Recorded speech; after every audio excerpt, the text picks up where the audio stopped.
knock him back. The reason I thought maybe the 38 car had an engine problem, we'd heard some discussions during one of our caution flag periods commercials that he might be pushing out some water.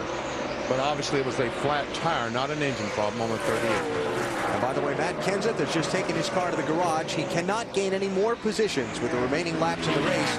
He is 30 laps behind the next car in line, and there's only 20 to go. So he's parked for the day. Kenseth will finish 32nd. Ouch. Let's see. Elliott Sadler's going to come out 20th. 4 laps down. Yeah, it's about 3 and change. Almost 4 laps down to Ryan Newman. Dave? And the right side tires for Elliott were both up on air pressure.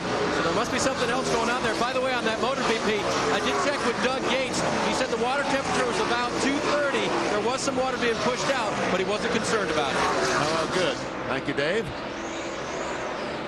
Just thinking on Elliott Sadler, if he had not gotten the speeding penalty, he might have come off that unscheduled stop about 13th or so. So 25 points. Yeah, well, let's see. 4, 8, 10, 4, yeah, it might be about 20 points that just cost him the extra speeding penalty. So, story on his day, gone south in the closing laps.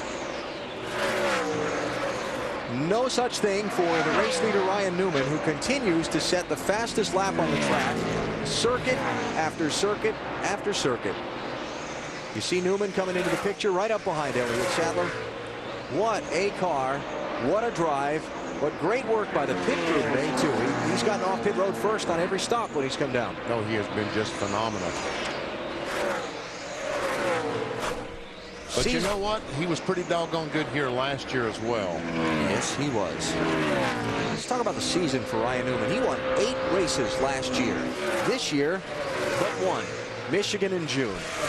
And a lot of people picked Ryan Newman to win the championship and wondered, after the struggles they had over the spring and the summer, if that would be possible, if he would even make the chase for the Nextel Cup. But a nice late rally in August got him into the chase. He had a couple top 5 finishes in 3 races that kind of pushed him over the top.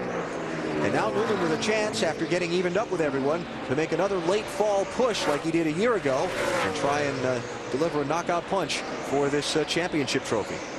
It's just interesting how these guys rise to the occasion, like Jeremy Mayfield did in Richmond. And, you know, these guys led all the laps. They're going to get the points for that. They've won the race. They did just everything that you could practically do. And that's what they have to do for the rest of the year. If he can last for 15 more laps, that's the problem he has now. Mr. Weber.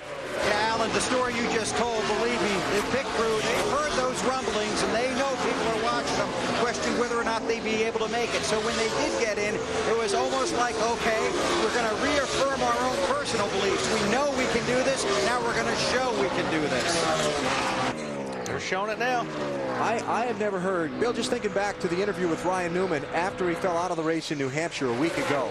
I never heard somebody who fell out in the first race of 10 that'll decide the championship sound so optimistic. Remember what he said? Yeah, they said that if we run the next 9 like this one, everybody else is in trouble. And that's exactly what they believe. They have tremendous confidence, and he's had that basically since he got in here. And a lot of that comes from Matt Borland, who really doesn't like talking, doesn't like telling you about his car or anything. But he has a very quiet confidence, and they've done remarkably well. They're in an ideal situation. He has been the man so far today. As you look at Matt Borland, the great relationship he and Newman have, both with engineering backgrounds.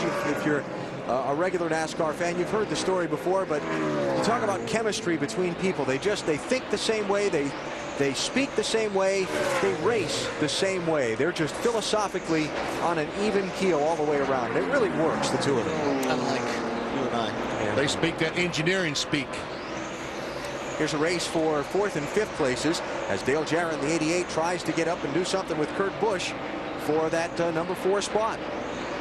Got 10 more laps, and right now Jarrett is in 5th spot right now. About the same speed last time by. This time by about the same speed again. So it's probably going to be Kurt Busch getting hung behind traffic if 88 is able to get by.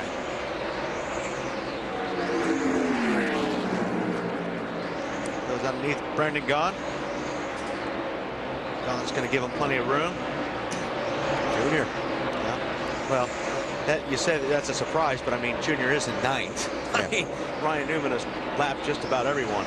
So Junior falls a lap down, and you see the standings as they run as we get into these closing laps. Kurt Busch, Jeff Gordon, and then it really starts to get jumbled up from there.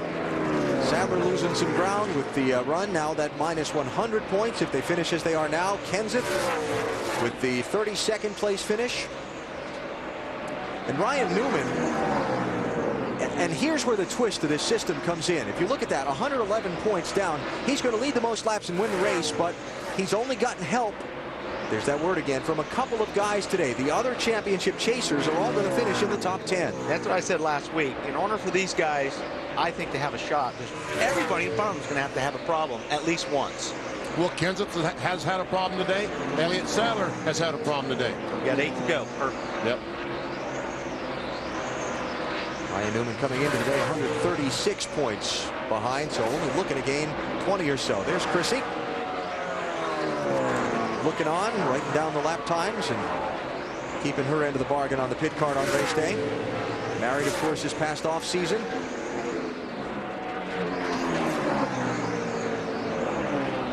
And watching her husband try and get the job done here at the Monster Mile. Jarrett caught him.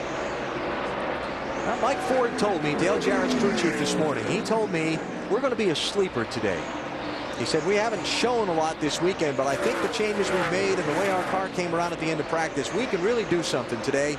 And you just keep an eye on us. I think we'll be your sleeper. And here comes the 20 car. Tony Stewart closing in right behind Kurt Busch. I'm sure Jimmy Finning is on that radio telling Kurt, look, that's 5 points that Jarrett was able to get on you. Now Tony Stewart trying to get 5 more points. Each position worth 5 points in NASCAR Nextel Cup standings. And you hate to lose it 5 laps from the end. You know what I mean? You don't want to get past with 5, 4, 3, 2, 1 to go. But considering Tony Stewart was as far back as 30th today. Whoa, man, that car's loose. As Matt reported earlier, he's going to be really happy to get himself a 6th place finish if that's what it ends up being, I would think. Busch has got his hands full.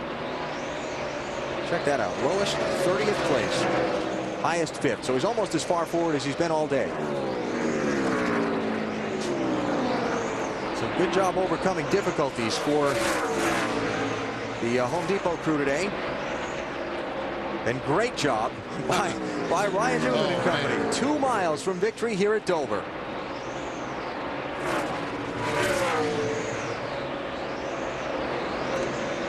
Ryan Newman, if he can make it a final lap and a quarter with no troubles, will lead the most laps today. Collect the 5 extra bonus points for that.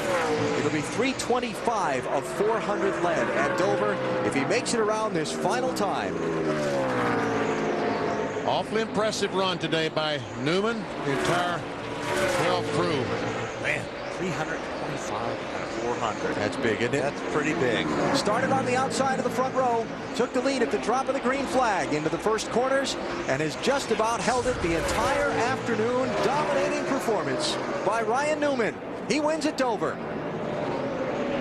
An impressive margin of victory. It's going to be better than 7 seconds back to 2nd place Mark Martin, and they were bumper to bumper on a restart with 65 to go. Newman gapped him that much in the final stage of the race. 2nd win of 2004 for Ryan, his 3rd Dover win in 6 races here. In the last 4 Dover races, that would be 1,600 laps. Ryan has now led over 600 of those laps. Bill?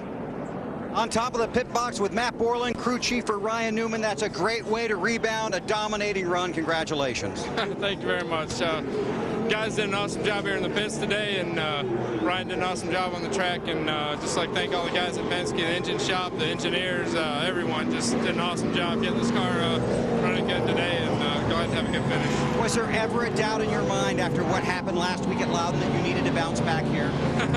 Yeah, we definitely needed to bounce back here. We need to bounce back another 8 times. So, you know, we've got our one mulligan, and hopefully we'll have that'll be the only one we got. Enjoy the celebration. Thank you very much. I think the crowd's enjoying the celebration with him. Man, that was a burnout.